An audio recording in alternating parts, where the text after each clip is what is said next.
Well, ladies and gentlemen, there are a couple of things I want to mention, excuse me, this news conference. First of all, on the question of flood relief in the Hunter Valley area of New South Wales and the Central Coast. I previously announced the special additional assistance of $1,000 an adult or $400 for an eligible child if the house is uninhabitable for 48 hours or more or has been destroyed, or in the case of serious injury. I'm additionally announcing $500,000 as a donation for community appeals in the Central Coast and in Newcastle, and also grants of up to $15,000 for small businesses and primary producers, and they're being provided jointly with the New South Wales Government, and contact should be made with the New South Wales Recovery Centre or 1800-0184444 or Centrelink for assistance. The natural disaster process is working extremely well, and I want to compliment all of the state and federal agencies on their level of very, very close cooperation. The weather outlook for the region is not good, and further storms are expected for this weekend, but we all hope that there will not be a return to the circumstances of last weekend. The other issue, while I have your attention, that I wanted to refer to was the revealing interview on AM this morning by the Leader of the Opposition. The Leader of the Opposition has made low productivity the centrepiece of his recent attack on the government's economic policy. What the Leader of the Opposition revealed this morning on AM was that he didn't really know what productivity was all about. Productivity is output per worker, and he failed to acknowledge, perhaps he didn't realise, that the last national accounts had shown a very significant increase in productivity, and that what in reality has happened to productivity in the last 20 to 25 years in this country is broadly as follows.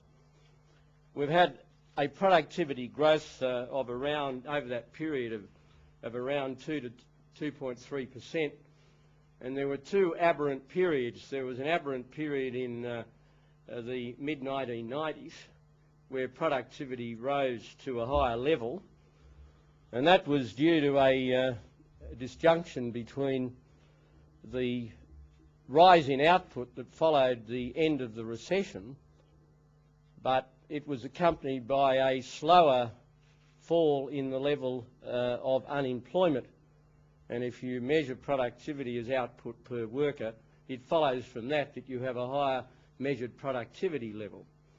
Now, the reverse has happened for a brief period in the last financial year, which is the period that Mr Rudd and Mr Swan constantly refer to, where what really occurred was that the fall in unemployment to the historically low levels ran very heavily or very significantly ahead of output, particularly in the mining industry, and it's only in recent times that the heavy investment in the mining industry has brought forth that additional output.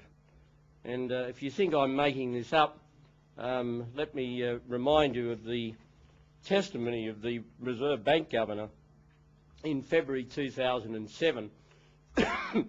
And the Governor then said that he expected that as overall economic growth expands, productivity would return to normal levels. So GDP growth will be faster than it has been recently, employment growth will be slower than it has been recently, and productivity will come back to a more normal growth rate. And the Reserve Bank confirmed this assessment in its May 2007 monetary policy statement, where it says that the strength in output growth implied a pickup in measured productivity after an extended period of apparent weakness. Now, what we saw this morning was a Leader of the Opposition who didn't even understand these concepts. And these are basic economic concepts, and he's chosen to make low productivity the centrepiece of his attack on the government's economic policies.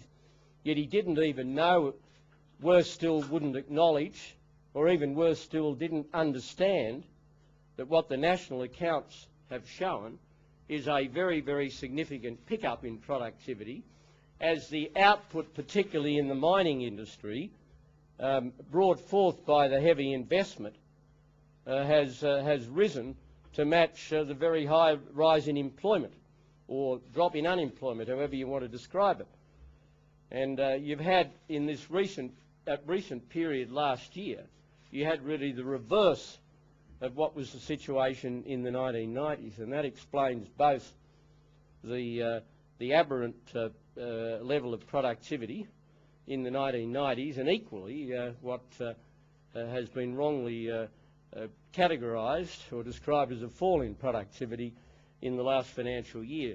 You see, the March quarter national accounts show that productivity growth rose by 1.4% in the December quarter of 2006 and 0.6% in the March quarter of 2007.